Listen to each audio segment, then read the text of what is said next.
Welcome. My name is John Woodruff. I'm the director of Rowan University's Academic Success Center and Disability Resources. This will be the first of a three-part series of exploring pathways for high school students from high school to college and career for students with disabilities. This first presentation is preparing for a successful transition to college. And something that I heard years ago at a transition event, the keynote speaker said, parents, students, you need to realize you're moving from a system of entitlement to eligibility. And that stuck with me over the years, how important that is, because in college, students need to register for disability resources, that they're not put in place automatically. So that's something that we will delve into further with these presentations. The objectives: we want parents and students with disabilities to gain an understanding of the college transition process. You need to do the research. You're applying to schools, but you need to kind of research and to look for the best fit. Also to know that there's more than one path when you're looking at schools as well. So we will be exploring that. This up here, it's a good graphic just to really lay out the differences from high school to college, where the student in high school didn't have to advocate much for themselves, or maybe they were starting to do it as they were graduating, and the accommodations were put in place. But in college, the student has to take that step.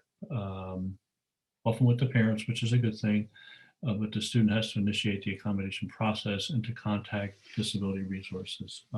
They can do that at multiple touch points with the looking into schools, the visits, the tours, orientation. So, all college offices have a disability resources office. That's a requirement through the ADA, according to Section 504 of the Rehab Act of 1973. So it's not an optional. So students and parents need to know that. We like to discuss hidden disabilities because at Rowan University, more than 2/3 of the students registered with us have a hidden disability. And even though a student may not consider that they have a hidden disability, so depression, anxiety, and also the reality is that some students in high school really don't know how to describe or articulate what their disability is because they haven't had to. So hidden disabilities, they can range from depression, anxiety, someone on the autism spectrum, cancer, learning disability, epilepsy. The term that's more and more common nowadays is neurodivergent. So someone that's neurotypical versus neurodivergent. Students that are neurodivergent might fit into the category of autism spectrum, ADHD, learning disability. Another reason why it's important to know about hidden disabilities is especially when it comes to mental health. Again, a study by the American College Association found that 60% of college students felt sad within the last 12 months. I know at the pandemic, it's most likely increased, but there were these concerns before the pandemic of students in high school transitioning to college with depression, anxiety. And what I've noticed, at least on our campus, that the resources, individual and group counseling for students with depression and anxiety has increased tremendously. So strategies for a successful transition, I say this a lot, but students with without disabilities have to know that it's okay to ask for help, to know that the accommodations that they have, they're in place for a reason that it does not give them an unfair advantage, it actually it levels the playing field. So that way they have the extended time or the need to record lectures, note taker, whatever accommodations they had in high school. Most of those do carry over into college. And the parents play a major part, not just with the transition to college, but the connection with the Disability Resources Office, with the schools, helping the student to research as well. So this word cloud came from a retreat we did where the different members of our student affairs, student success team were asked to write what they thought leads to student success and support persistence, engagement, motivation, determination. So these all go back to my earlier point that students with without disabilities need to know that it's okay to ask for help.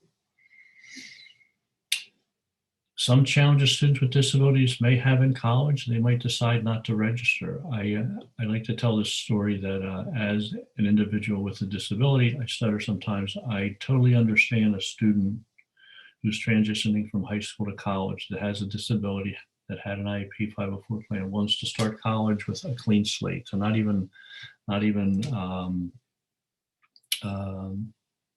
register for resources, just fit right in, start anew. And I can understand that, but the students risking a rocky transition to college by abandoning the very accommodations that may have helped them get to this point to be accepted into a college, whether it's 2-year or a 4-year school. So a student that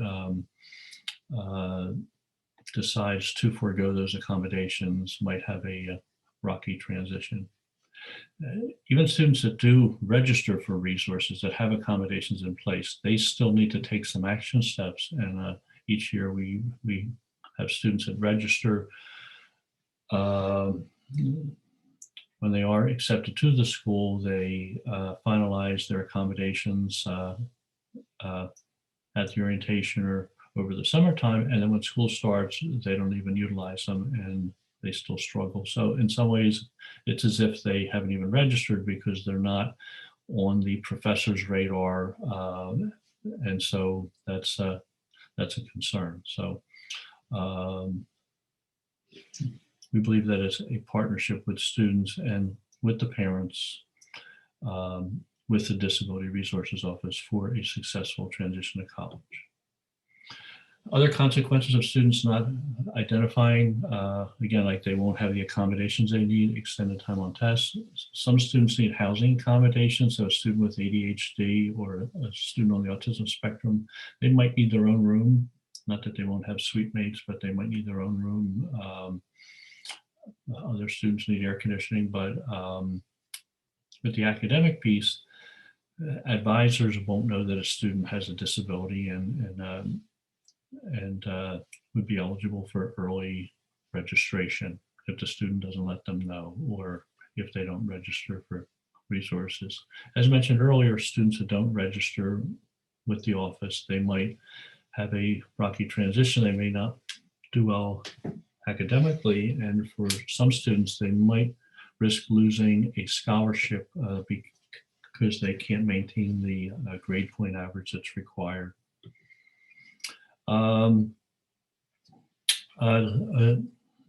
This information came out like years ago that students at age, transition age, that their frontal lobe is still developing. If that is the case, then left to their own devices, if a student decides not to register for resources, to forego the accommodations, to not get coaching or tutoring,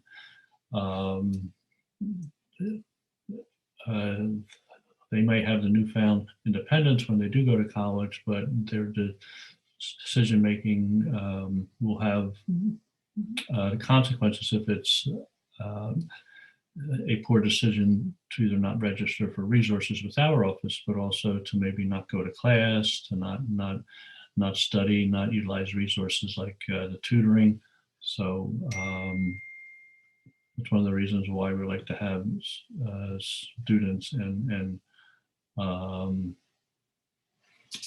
involved with the process.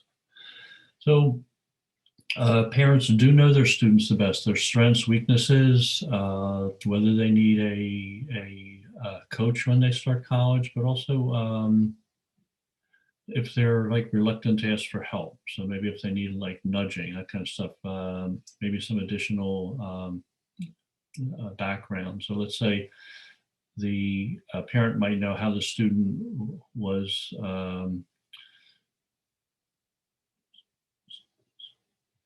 successful outside the classroom. We know in some cases the parent was the student's coach outside the classroom in high school. Also, this student might have some health concerns, whether it's diabetes or depression, anxiety. So let's take, for instance, a student on the autism spectrum who has diabetes and also depression and anxiety. On any given day, like week at school, you know, one part of their disability might present itself more than the other. So the parent can let us know. And again, like this is all with a release that the student signs off that we can speak with parents. So I just want to make that clear up front. And with Rona, we don't call parents, but the parents can call us. And then if there's a release, we're able to discuss with them their questions or concerns, any updates. And there's also an opportunity that we can update them if we have any concerns with their student, with the academics or housing or their adjustment to the transition to the college. So we like to say that we meet students where they are. I like to add that we meet parents where they are. You know, so a parent who's a first generation college student or has a student that's in that category may not know what questions to ask. Maybe they've had another student attend college, but not with a disability. So it's just one other layer of information resources that they need to look into. Some parents may have a disability themselves or medical condition which might limit them from getting as engaged with the transition process as other parents might be. Also, a parent might have battle fatigue if K through 12 they've had some like run-ins with getting their student the accommodations that they needed to. So it's all those things, you know, like we want to meet parents where they are. Students, I believe all college students or high school students with disabilities that transition to career or college have grit and resilience. They just may not know it, but they've been through adversity due to their health condition or their disability, and they've you know, like they've been battle tested just because they've had the adversity, they've dealt with it, they've learned in some ways, hopefully, to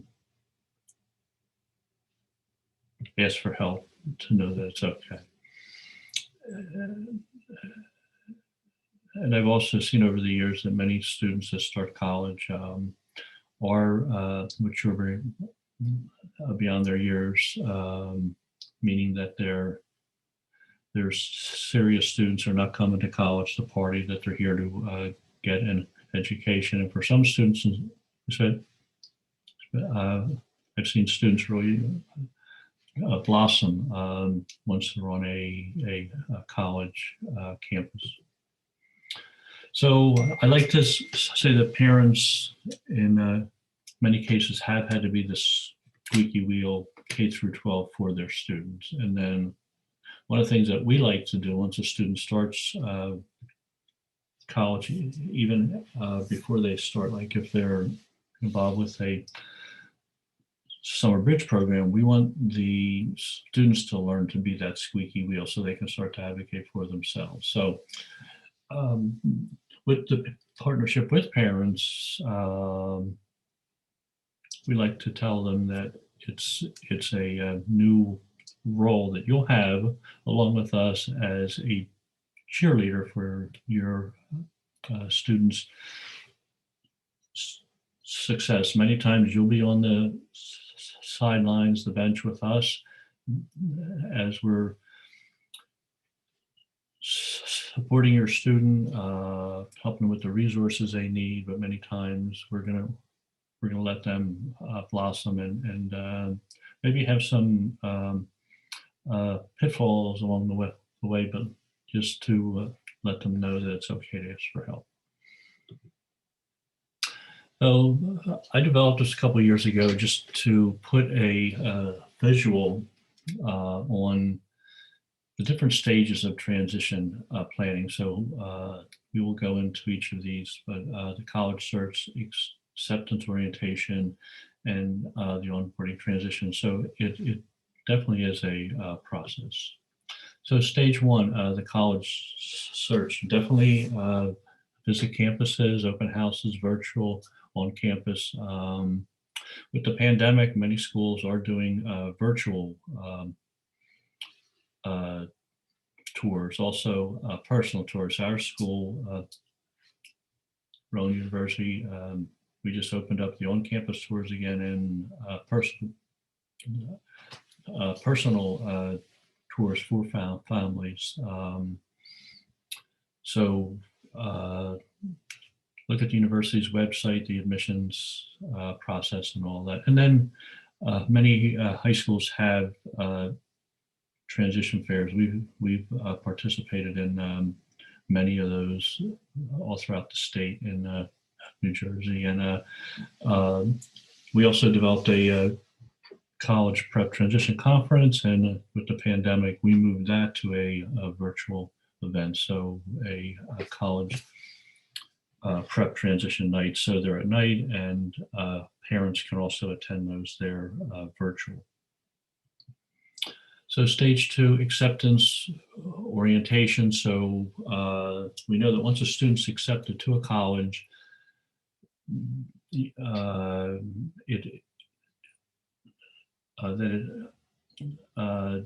does vary. Some students have their hearts set on one school. If they're in, that's it.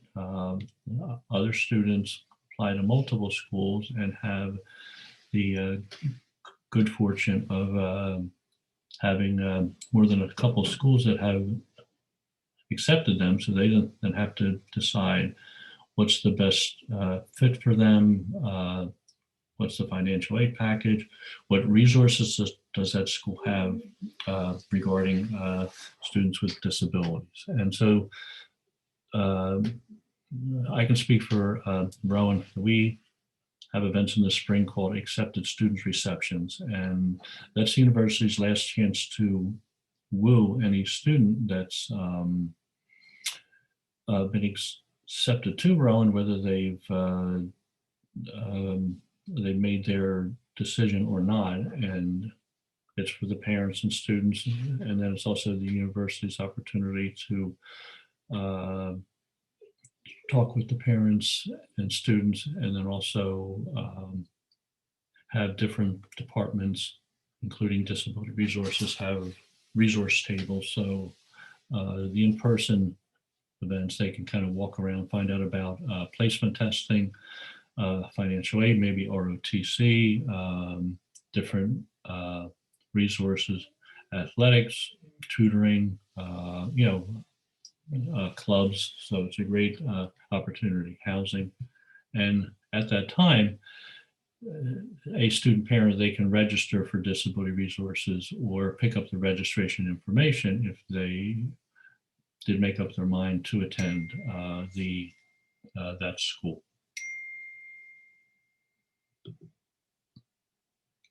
So stage 3, students made their decision what school they want to attend to. Most likely they have finalized the registration with Disability Resources. If not, they can still do that at the orientation. Some schools have those throughout late May to early August. It depends how large the school is. We have multiple freshman orientations. They're usually 2 days. There's an overnight, there's a parent track, a student track, and we present on 2 occasions to parents about the resources our office provides, the accommodation process, registration process, also walk-in hours. So that way the students' parents, they can stop over to the office to meet the staff and we can answer any questions that they have too. It's also an opportunity if the student has questions about housing and these type of housing accommodations, they present as well. The Accommodation 101 workshops, we hold those in August each year. They're for students and parents of incoming students with disabilities, where we review the process again, also to let them know the different resources that we have once a student starts college. One of the resources we have is a summer bridge program called College Compass, and that's an opportunity for students with disabilities to move on campus 1 week early. Also, if they're a commuter student, they can also participate, but the student will be able to jumpstart their transition to college to meet other students with disabilities, peer mentors that are the student staff that work the college campus. We have speakers come in, faculty members present on what the college school day is like. We have the tutoring and the testing center speak. Campus activities will present about ways for students to get engaged and what there is to do on campus. One of the highlights of the college campus program is we tour the campus with students with their schedules, so they'll know where the academic buildings are before school starts. And that can be huge for a student with a physical disability, a student on the autism spectrum, actually any student, to know where their classes are. And that's a student-led activity. And it's always a highlight. We also have a parent student mixer at the start of the college campus too, and we invite our own faculty and staff, so the students' parents can meet faculty and staff who they will be interacting with once they start college. With the pandemic, we didn't move that online, virtual. Our plans for the fall 2021 is to have a hybrid version of the college campus program. So it's important for parents and students as you're researching different schools to see what kind of summer bridge program they have, and it's definitely worthwhile, so that the student will be more prepared for that successful transition to college. So for some students attending a 2-year school near home might be the way to go to get some experience just attending a college class. 2-year schools have open enrollment. Students still need to take placement tests, so that way they'll be placed into the appropriate college level math course or reading course, or if they have to take any remedial courses. Uh, Students that apply to a four-year school,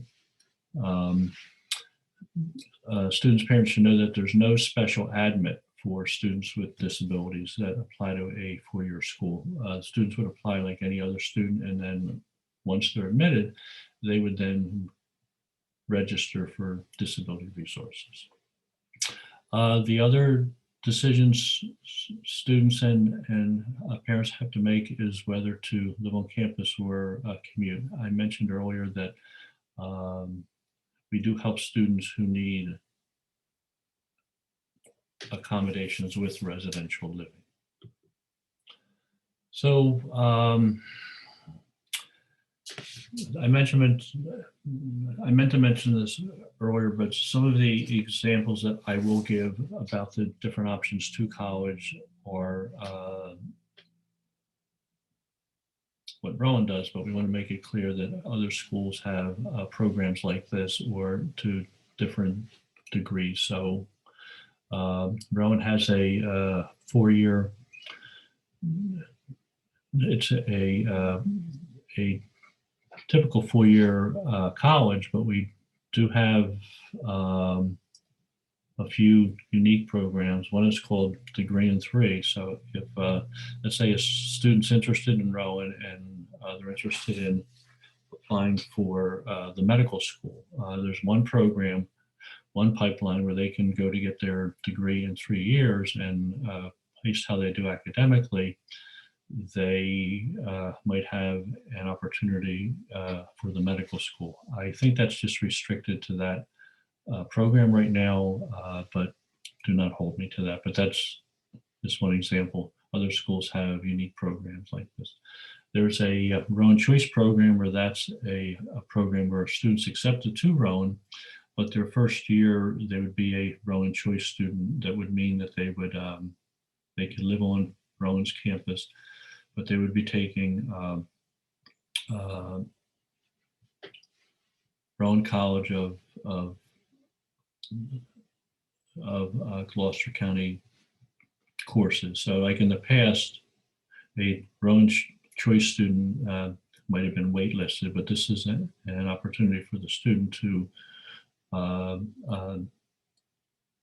live on Rowan's campus, but then still participate in all the activities, intramural sports, the student center, the counseling, like all those resources, but their courses would be with the community college. And some of those would be at the community college. We provide the transportation. Some of those would be on our campus.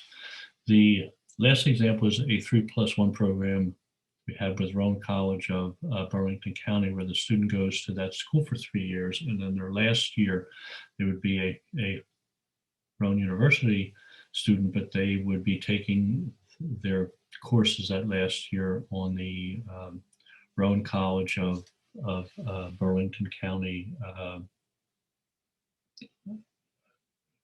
their campus. So it's a way to save money as well. Okay, transition tips for parents. I do like to have the repetition once in a while when I present, just so we can drive home the point to students, parents, that it's okay for students to learn to be that squeaky wheel, and it's needed to access resources. Again, we have a coaching program where we pair students with a grad student or upperclassman that will meet them once a week for an hour to help them manage their time, stay on track, access resources like the writing center, tutoring, counseling as needed. For parents, like these, the coaching program can really help students stay accountable because they're meeting with the same person, their coach, at the same time once a week.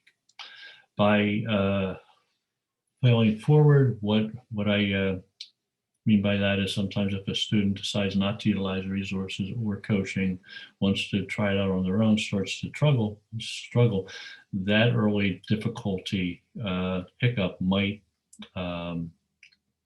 help them to be open to using those resources. Again, a summer bridge program is a great way for a student to jumpstart their transition to college. So to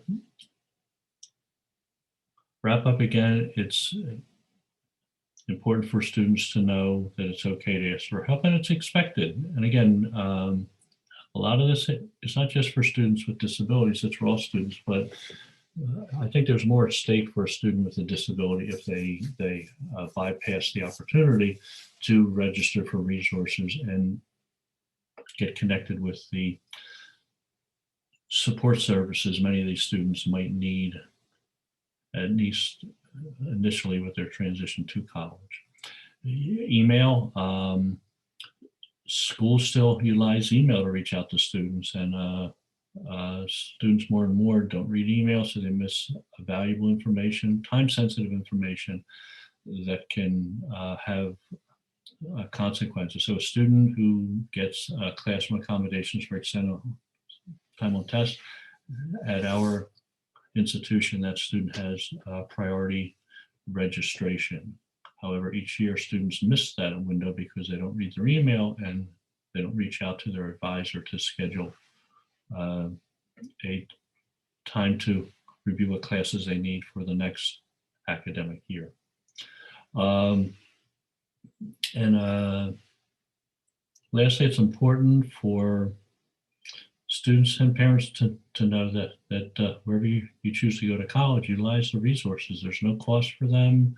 Like most schools have an academic affairs division, a student affairs division, and like we wouldn't be there if it wasn't for the students. So like we're expecting students to reach out to utilize the resources, and at our school, the partnership with parents is very important too. So I do want to thank you again, and to let you know the part 2 of this series will be higher education services for students with disabilities. Thank you very much.